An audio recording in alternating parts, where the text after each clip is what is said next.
Tim pemenangan Ganjar Presiden merespon putusan Mahkamah Konstitusi yang mengabulkan gugatan batas usia Capres-Cawapres harus berusia 40 tahun atau berpengalaman sebagai kepala daerah baik di tingkat provinsi maupun kabupaten kota. TPN Ganjar Presiden menilai meskipun putusan MK menjadi ketentuan yang harus dijalankan, namun secara teknis bisa menimbulkan kendala.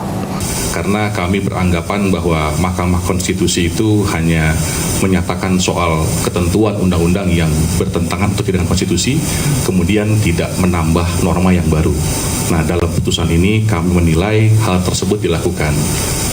Meskipun pada beberapa kali putusan yang sudah disampaikan, kami cukup melihat itu konsisten. Ada angka tawaran yang kemudian diturunkan dari angka 40, namun kemudian di ujung tiba-tiba kami melihat MK menambahkan norma. Apa itu? Ya pernah atau sedang menjabat sebagai kepala daerah, yang tentu saja ini menjadi kritik begitu dan masukan untuk MK di kemudian hari. Itu yang pertama. Yang kedua, tentu saja ketika ada perubahan norma di sebuah undang-undang, tentu ini akan membutuhkan lagi waktu untuk lebih teknis diatur dalam peraturan-peraturan di bawahnya, misalnya PKPU.